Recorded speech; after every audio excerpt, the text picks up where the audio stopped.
Alguns guerreiros e conquistadores são lembrados até hoje: Júlio César, Gengis Khan, Aníbal, Napoleão, mas o único que foi reconhecido por todos os outros como grande é Alexandre III da Macedônia, conhecido até hoje como Alexandre o Grande. Alexandre serviu de inspiração para Napoleão, César, Aníbal e muitos outros. Hoje vamos conhecer a história desse grande conquistador. Alexandre nasceu em Pela, a capital do Reino da Macedônia, em 356 a.C. Ele era filho de Filipe II e Olímpia de Epiro. Alexandre foi o único filho homem de Filipe. Por isso, desde o seu nascimento, ele já estava destinado a se tornar rei. Muitas lendas envolvem o nascimento e infância de Alexandre. Alguns acreditavam que ele era filho de Zeus, e que sua mãe havia sido atingida por um raio enviado por Zeus. No mesmo dia em que Alexandre nasceu, Filipe estava preparando um cerco à cidade de Potideia. No mesmo dia, Filipe recebeu notícias que o seu general Parmênio havia derrotado os exércitos da Ilíria e da Peônia, e também que seu cavalo havia vencido uma competição nos Jogos Olímpicos. Também é dito que, neste dia, o templo de Ártemis, em Éfeso, uma das 7 maravilhas do mundo antigo, havia sido queimado. Isso levou Egésias de Magnésia a dizer que o incêndio tinha ocorrido porque Ártemis estava longe, testemunhando o nascimento de Alexandre. Nos primeiros anos depois do seu nascimento, Alexandre foi criado por Lanice, irmã do futuro general Clito. Mais adiante na sua infância, Alexandre foi ensinado pelo rígido Leônidas de Epiro, um parente de sua mãe, e por Lisímaco, um general de Filipe. Alexandre foi criado como todos os outros jovens nobres macedônios, aprendendo a lutar, a ler, a tocar lira, a cavalgar e a caçar. Quando Alexandre tinha 10 anos de idade, um comerciante da Tessália levou um cavalo a Filipe, que procurou vender por 13 talentos. O cavalo era muito bravo e se recusava a ser montado e Filipe o dispensou. Alexandre, contudo, percebendo que o cavalo parecia ter medo da própria sombra, afirmou que poderia domar o animal. Alexandre, com uma grande astúcia e uma audácia de rei, conseguiu domar o cavalo que ninguém conseguia montar. Plutarco afirmou que Filipe ficou impressionado pela coragem e ambição do filho, o beijou firmemente e declarou: "Meu filho, você deve encontrar um reino grande o suficiente para a sua ambição. A Macedônia é pequena demais para você." Filipe acabou comprando o cavalo para o jovem príncipe. Alexandre deu ao cavalo o nome de Bucéfalo, que significa cabeça de boi, pois o animal era enorme e tinha a cabeça tão grande quanto a de um boi. Bucéfalo tornou-se o cavalo principal de Alexandre, acompanhando-o até suas campanhas na Índia. Alexandre tinha acabado de completar 13 anos, e Filipe queria escolher um grande mestre para ensinar seu filho. Ele considerou escolher acadêmicos como Isócrates e Espeusipo, que queria o cargo. Mas ele encontrou alguém melhor que esses dois. Filipe escolheu o grande Aristóteles. Em troca por educar seu filho, Filipe concordou em reconstruir a cidade natal de Aristóteles, Estagira, que o próprio Filipe havia destruído. Ele a repovoaria, libertaria seus cidadãos que haviam sido escravizados e perdoaria os que estavam no exílio. Miesa era como um colégio interno para Alexandre e os filhos de outros nobres macedônios que o acompanharam, como Ptolomeu, Heféstio e Cassandro. Muitos destes outros estudantes acabaram se tornando amigos de Alexandre e mais tarde se tornariam generais em seu exército. Aristóteles ensinou a Alexandre e seus companheiros sobre medicina, filosofia, moral, religião, lógica e arte. Sob sua tutela, Alexandre desenvolveu muito interesse pelo autor Homero, em particular com a obra Ilíada. Aristóteles lhe deu uma cópia da Ilíada, que Alexandre levava sempre em suas campanhas. Logo aos 16 anos, Alexandre já teria acabado sua aprendizagem com Aristóteles. Filipe então foi para uma guerra contra Bizâncio, deixando Alexandre como regente do seu reino e herdeiro ao trono. Na ausência de Filipe, os medos trácios se revoltaram contra a Macedônia. Alexandre reagiu com muita agilidade, expulsando os trácios de seus territórios. Ele recolonizou a região com gregos e fundou uma cidade chamada Alexandrópolis, que foi a primeira cidade com o seu nome. Esse foi o primeiro teste do jovem general, que iria ter uma longa caminhada ainda, até o trono de seu reino. Quando Filipe retornou para a Macedônia, ele enviou Alexandre uma pequena força de combate para acabar com uma revolta no sul da Trácia. Logo depois, durante uma campanha contra outros gregos na cidade de Perinto, segundo relatos, Alexandre salvou a vida do seu pai. Ainda ocupado na Trácia, Filipe ordenou a Alexandre que reunisse um exército para fazer uma campanha no sul da Grécia. Preocupado que os estados gregos percebessem e interviessem, Alexandre fez parecer que se estava preparando para atacar a Ilíria. Nesse meio tempo, de fato, os ilírios invadiram a Macedônia, mas foram facilmente derrotados por Alexandre. Filipe e seu exército se reuniram com Alexandre em 338 a.C., e juntos os dois marcharam para Termópilas, onde derrotaram uma força dos revoltosos tebanos. Os dois depois avançaram e ocuparam Elateia. Alguns dias depois marcharam sobre Atenas e Tebas. Os atenienses, liderados por Demóstenes, decidiram se aliar aos tebanos contra a Macedônia. Embaixadores atenienses e de Filipe tentaram ganhar a aliança de Tebas, mas os tebanos preferiram ficar do lado de Atenas. Filipe marchou contra Anfissa, capturando mercenários enviados por Demóstenes e aceitando a rendição da cidade. Filipe retornou então para Elateia, enviando uma oferta final de paz para Atenas e Tebas, mas o acordo foi rejeitado. No mesmo momento que Filipe marchava rumo a sul, seus inimigos bloquearam a sua passagem próximo a Queroneia. Na Batalha de Queroneia, Filipe comandou a ala direita dos exércitos macedônios e Alexandre ficou no flanco esquerdo, acompanhado de alguns dos melhores generais do reino. De acordo com fontes antigas, a luta foi intensa. Filipe recuou propositadamente, forçando os hoplitas atenienses a segui-lo, abrindo assim uma brecha em suas linhas. Alexandre então quebrou a formação do exército de Tebas, seguido pelos generais de Filipe. Com a formação do inimigo quebrada, Filipe ordenou que suas tropas avançassem. Com os atenienses perdidos, os tebanos foram cercados e derrotados. Depois da vitória em Queroneia, Filipe e Alexandre marcharam sem nenhuma ameaça pelo Peloponeso, sendo bem recebidos por todas as cidades, mas, quando se aproximaram de Esparta, foram rejeitados. Filipe mandou uma carta aos espartanos de que iria para a guerra contra Esparta se eles se recusassem se entregar à Macedônia. Os espartanos responderam enviando apenas uma carta com as palavras: "E se?" Filipe e Alexandre ficaram irritados, mas decidiram não partir para a guerra contra Esparta. Em Corinto, Filipe criou a Aliança Helênica, que era uma aliança anti-Pérsia, que incluía quase todas as cidades-estados gregas, menos Esparta. Filipe foi então proclamado como o comandante supremo da Liga, conhecida pelos historiadores modernos como a Liga de Corinto, e anunciou seus planos de invadir o Império Persa. Alexandre estava no caminho certo para se tornar rei, e Filipe estava pronto para avançar contra a Pérsia, mas grandes reviravoltas iriam mudar tudo. O rei Filipe se casou novamente quando retornou para Pela, com uma mulher chamada Cleópatra Eurídice, sobrinha do general Átalo.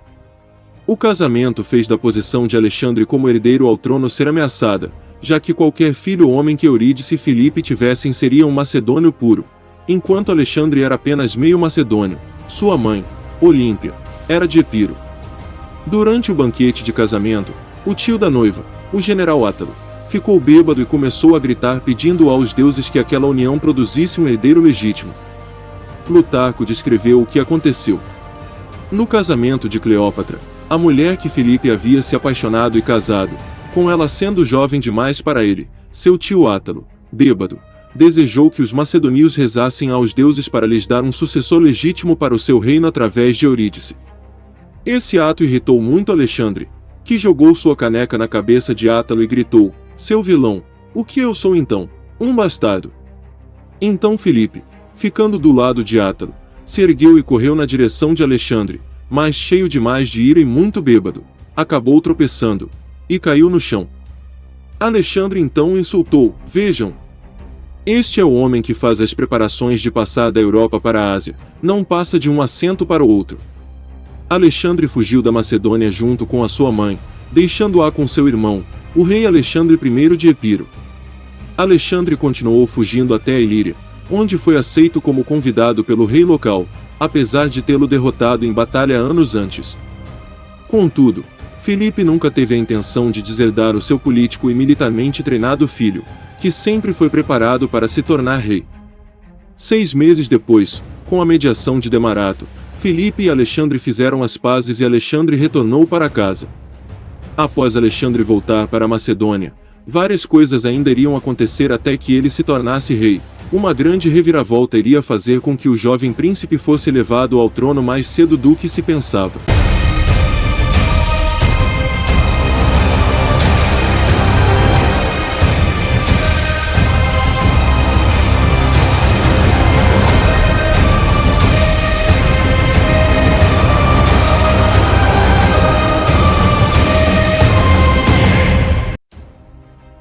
O rei Filipe em 336 a.C. estava em Egas no casamento de sua filha Cleópatra, que iria se casar com o irmão de Olímpia, Alexandre I de Épiro.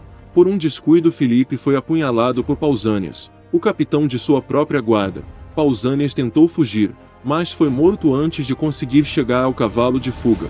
Filipe não resistiu e acabou morrendo. Muitas teorias são feitas com a intenção de saber quem mandou Pausânias matar Filipe, mas ninguém até hoje sabe ao certo. A grande consequência disso foi que com apenas 20 anos, Alexandre III foi então coroado como o grande rei da Macedônia. Uma nova era começaria na Grécia e em todo o mundo conhecido. O primeiro ato de Alexandre como novo rei foi eliminar os possíveis rivais ao trono. Ele mandou executar seu primo, Amintas IV. Também ordenou a morte de 2 príncipes macedônios de Lincéstida, mas poupou um terceiro concorrente, Alexandre de Lincéstida. Olímpia mandou queimar vivas Cleópatra e Eurídice, sua filha, com Filipe. Quando Alexandre descobriu o que sua mãe fez, ficou furioso. Contudo, ele teve que mandar executar Átalo, tio de Eurídice, que comandava parte do exército na Ásia Menor. A notícia da morte de Filipe fez com que várias cidades gregas se revoltassem contra a Macedônia, incluindo Tebas, Atenas, a Tessália e diversas tribos trácias ao norte da fronteira macedônia. Quando notícias das revoltas chegaram a Alexandre, ele respondeu rapidamente. Apesar de ser aconselhado a usar diplomacia, Alexandre reuniu 3.000 cavaleiros e marchou rumo a Tessália. Ele encontrou o exército tessálio e ordenou que seus homens marchassem para o Monte Ossa. Quando os tessalianos acordaram, encontraram Alexandre em sua retaguarda e decidiram se render, comprometendo suas forças ao rei. Ele continuou rumo ao sul, seguindo até o Peloponeso. Alexandre parou nas Termópilas, onde foi reconhecido como líder da Liga Anfictionia antes de seguir até Corinto. Atenas decidiu pedir a paz e Alexandre os perdoou. O famoso encontro entre Alexandre e Diógenes de Sinope ocorreu enquanto os dois estavam em Corinto. Quando Alexandre perguntou a Diógenes o que ele poderia fazer para ele, o filósofo pediu que Alexandre se afastasse um pouco, já que estava bloqueando a luz do sol. Alexandre gostou da resposta, e teria dito: mas, na verdade, se eu não fosse Alexandre, eu seria Diógenes. Em Corinto, Alexandre foi nomeado líder supremo da Grécia na luta contra a Pérsia. Enquanto estava lá, recebeu notícias de uma nova rebelião na Trácia. Antes de partir para a Ásia para enfrentar os persas, Alexandre queria garantir a segurança de suas fronteiras no norte. Na primavera de 335, ele foi reprimir várias revoltas. Começando em Anfípolis, viajou para o leste para enfrentar os trácios. No Monte Emo, o exército macedônio atacou e derrotou as forças trácias. Após várias campanhas, Alexandre facilmente derrotou as tribos que ameaçavam as fronteiras ao norte, e agora estava pronto para iniciar a sua invasão da Pérsia. Enquanto Alexandre lutava no norte, os tebanos e atenienses mais uma vez se revoltaram. Alexandre marchou para o sul novamente. Outras cidades gregas decidiram hesitar, mas Tebas se precipitou em batalha. Sua resistência foi, contudo, ineficaz, e Alexandre destruiu a cidade e queimou todas as regiões vizinhas. Muitas pessoas morreram e outras milhares foram escravizadas. Atenas e outras cidades gregas, impressionadas e assustadas, buscaram a paz com a Macedônia. Com a Grécia novamente firme sob seu controle, Alexandre voltou sua atenção para a Ásia. Ele deixou seu general Antípatro como regente. Alexandre finalmente iria começar a sua lendária campanha contra o império mais poderoso do mundo em sua época, uma campanha que ficaria marcada na história, e que levaria vários generais a tentar imitar a maior conquista de Alexandre. A juventude de Pela, da Macedônia e os povos da Grécia, juntem seus soldados e confiai-vos a mim, para que nos movamos contra os bárbaros e nos libertemos da submissão persa, já que como gregos nós não devemos ser escravos de bárbaros. Alexandre. Após Alexandre resolver todos os problemas nas fronteiras e as revoltas na Grécia, Ele finalmente estava pronto para começar a libertação do mundo grego contra a Pérsia. Em 334 a.C., o exército de Alexandre cruzou o Helesponto com 48.000 soldados de infantaria, 6.100 na cavalaria e uma frota de 120 navios com uma tripulação de 38.000 homens. Estes soldados eram, em sua maioria, macedônios, mas também tinham milhares de gregos de diversas cidades-estados, mercenários e tropas da Trácia, Peônia e Ilíria. Alexandre mostrou aos seus homens sua determinação de conquistar a Pérsia ao fincar sua lança em solo asiático e afirmar que aceitaria a Ásia como um presente dos deuses. Esse ato também mostrava sua vontade de lutar, ao contrário da preferência por diplomacia de seu pai. O primeiro grande confronto com os persas aconteceu na Batalha do Grânico, em 334 a.C. Foi a primeira grande vitória de Alexandre o Grande contra o Império Persa. Nesta batalha, travada no noroeste da Ásia Menor perto de Troia, Alexandre venceu as forças dos persas, incluindo um grande número de mercenários gregos. E aceitou a rendição de Sárdis, a capital da província. Ele então prosseguiu pela costa de Jônia, garantindo a autonomia das cidades da região. A cidade de Mileto, principal foco de resistência persa, foi cercada e conquistada. Indo mais ao sul, em Cária, onde um grande cerco foi feito, Alexandre forçou a rendição das tropas persas, capturando o líder mercenário. Esse fato forçou a fuga do sátrapa de Cária, Orontobates. Alexandre deixou um líder pro-macedônio para comandar a região. Ele então foi até as montanhas da Lícia e as planícies de Panfilha, assumindo o controle das cidades costeiras da Ásia Menor, tirando dos persas o uso desses locais como base para sua marinha. De Panfilha e da costa, Alexandre moveu-se para dentro do território inimigo. Em Termeço, avançou sobre a cidade de Pisídia. Na antiga cidade de Górdio, uma lenda reinava. Dizia que quem conseguisse desatar o nó Górdio seria o grande rei de toda a Ásia. Alexandre desfez o até então insolúvel nó Górdio. De acordo com a história, Alexandre disse que não importava como o nó era desfeito e apenas o destruiu com sua espada, ganhando mais admiração de seus soldados. Na primavera de 333 a.C., Alexandre cruzou de Tauro até a Cilícia. Ele marchou até a Síria. Dário III levou um novo exército, bem maior. Alexandre recuou de volta à Cilícia. Os dois se enfrentaram na Batalha de Isso. Foi uma grande batalha e terminou com mais uma importante vitória de Alexandre. Dário fugiu às pressas, levado pelo colapso de suas forças, deixando para trás uma enorme quantidade de tesouros, sua esposa, suas duas filhas e sua mãe. O rei persa então propôs um tratado de paz que incluía a entrega aos macedônios de todos os territórios que eles já haviam conquistado e um resgate de 10.000 talentos por sua família. Alexandre respondeu que agora era o rei da Ásia e que apenas ele decidiria as divisões territoriais. Alexandre partiu para conquistar a Síria e a costa da região do Levante. Alexandre tentou conquistar Tiro, uma base estratégica costeira na guerra entre os gregos e os persas em 332. Como não conseguiu invadir a cidade, cercou-a durante 7 meses, entretanto Tiro resistiu. Alexandre usou então os destroços da cidade abandonada do continente para construir uma ponte, e, quando chegou suficientemente próximo das muralhas, usou seus instrumentos de cerco para atingir e abrir brechas nas fortificações. Consta que Alexandre ficou tão furioso com a resistência dos habitantes de Tiro e com a perda dos seus homens que destruiu metade da cidade e os 30.000 residentes e estrangeiros foram feitos escravos. Alexandre estava esmagando os persas. O seu próximo alvo seria a conquista do lendário Egito, e enquanto isso, os persas preparavam mais um grande exército. Após Alexandre esmagar a resistência persa em Tiro, a maioria das cidades costeiras até o Egito renderam-se rapidamente. Uma história interessante aconteceu quando os macedônios entraram em Jerusalém. De acordo com Joséfo, foi mostrado a Alexandre uma profecia do livro de Daniel, precisamente no capítulo 8, que interpretaram que um poderoso rei grego conquistaria o Império Persa. Alexandre se admirou. Ele poupou Jerusalém da destruição, se curvou ao Deus de Israel e avançou para o Egito. O avanço para lá não foi calmo, com Alexandre enfrentando resistência por parte da cidade de Gaza. O local era fortificado e construído perto de montanhas. Os macedônios cercaram a cidade. Os defensores resistiram, mas tiveram de ceder após sofrerem pesadas baixas. Assim como em Tiro, as forças de Alexandre foram implacáveis e venderam milhares como escravos. Alexandre acabou se ferindo em batalha, mas ainda podia continuar sua campanha. Alexandre chegou no Egito em 332 a.C., e para sua surpresa ele foi saudado pelos egípcios como sendo um grande libertador. Ele foi proclamado filho do deus Amon pelo oráculo de Siloá, no antigo deserto da Líbia. Alexandre passou a ser chamado de filho de Zeus Amon e após sua morte continuou sendo tratado como uma divindade.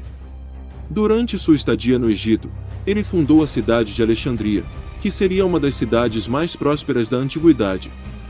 Com o Egito sob seu controle, Alexandre partiu, em 331, em direção à Mesopotâmia, o coração do Império Persa.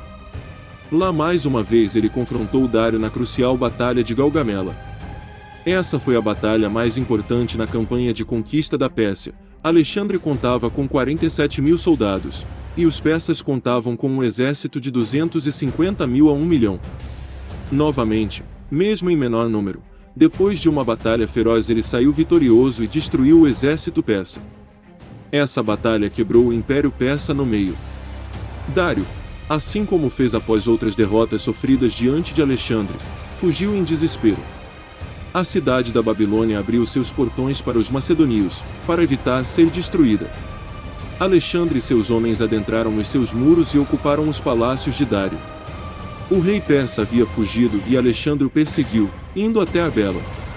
O governo de Dário entrou em colapso, e ele não conseguiu levantar um exército novamente. O antigo rei persa fugiu para Ecbátana. Após conquistar a Babilônia, Alexandre foi para a cidade de Susa, uma das capitais do império, e saqueou seus lendários tesouros. Ele enviou a maior parte do seu exército até Persépolis, usando a estrada real persa. O próprio Alexandre ficou na retaguarda, levando um grupo de soldados e atravessou os portões persas, que eram defendidos por uma tropa comandada por Arobarzanes. Alexandre rapidamente superou as defesas e avançou cidade adentro em Persépolis, saqueando os seus tesouros. Em Persépolis, Alexandre deu permissão para que seus soldados saqueassem a cidade e tomassem riquezas pessoais. Alexandre ficou lá durante 5 meses. Durante esse tempo um incêndio começou no palácio de Xerxes I, que acabou queimando a cidade. Não se sabe se foi proposital ou se foi uma vingança pela queima da cidade de Atenas durante as guerras entre gregos e persas.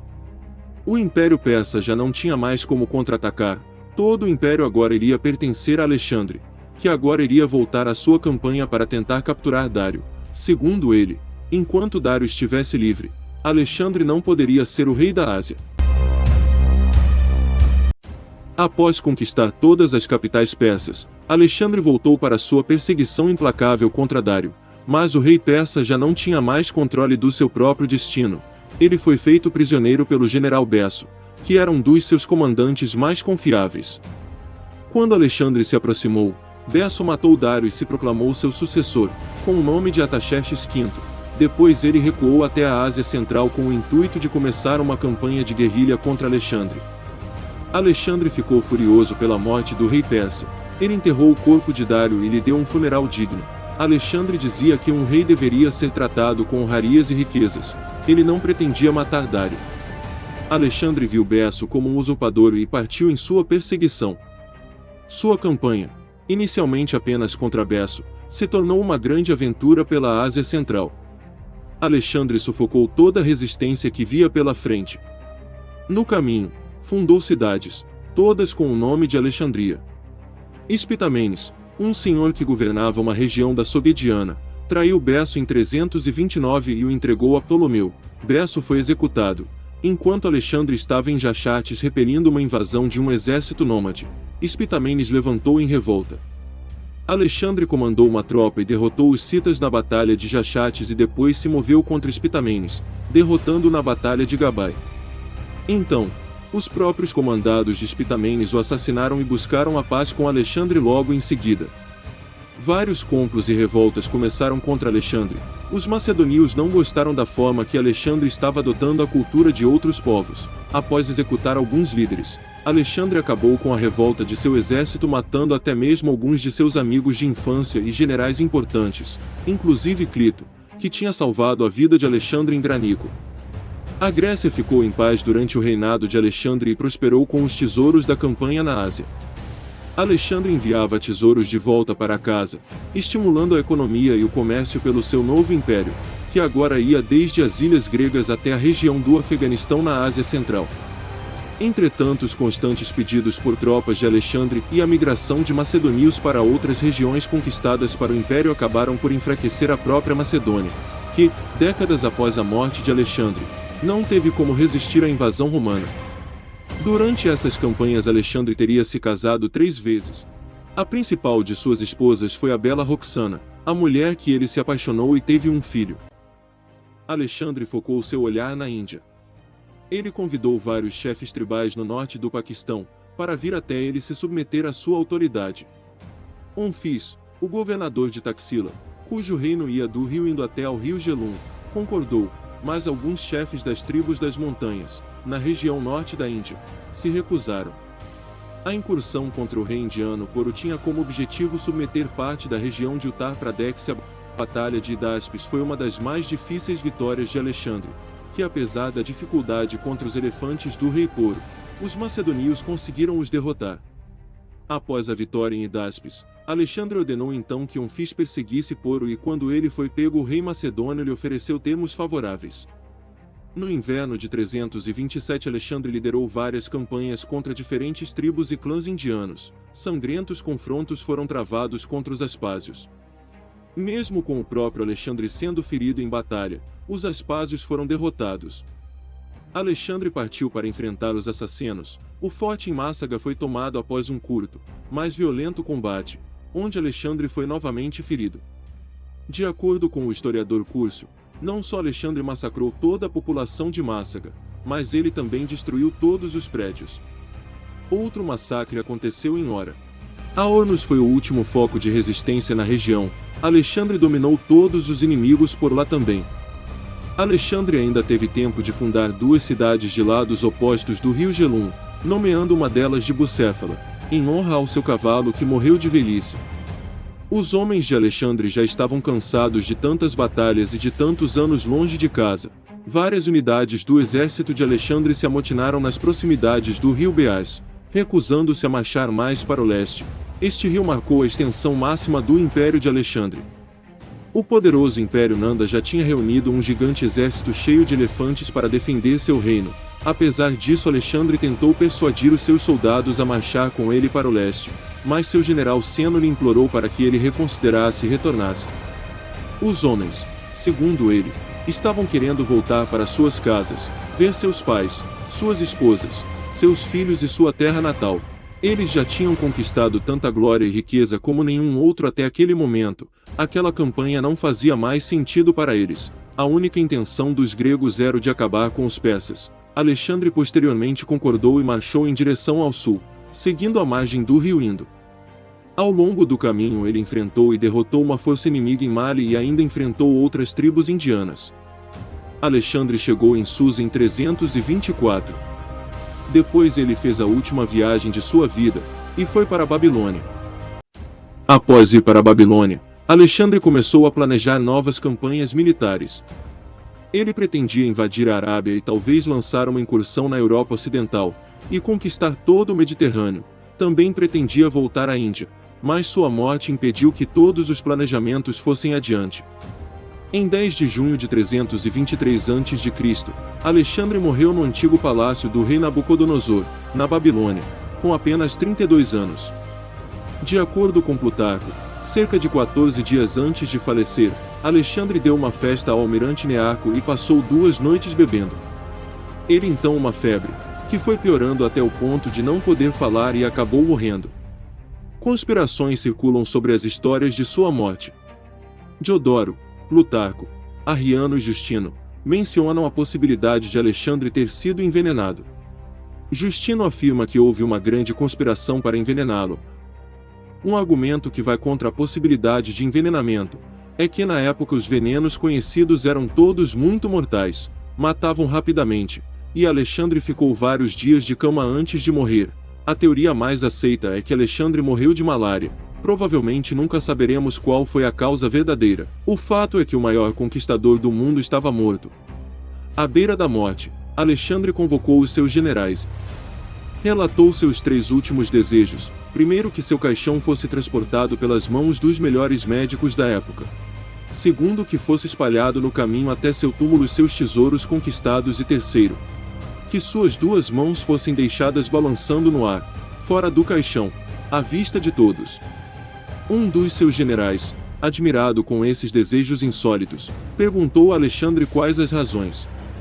Alexandre explicou: quero que os mais eminentes médicos carreguem meu caixão para mostrar que eles não têm poder de cura perante a morte. Quero que o chão seja coberto pelos meus tesouros para que as pessoas possam ver que os bens materiais aqui conquistados, aqui permanecem. Quero que minhas mãos balancem ao vento para que as pessoas possam ver que de mãos vazias viemos e de mãos vazias partimos. O corpo de Alexandre foi posto em um sarcófago antropóide de ouro que foi enchido com mel, o qual foi colocado em um caixão de ouro.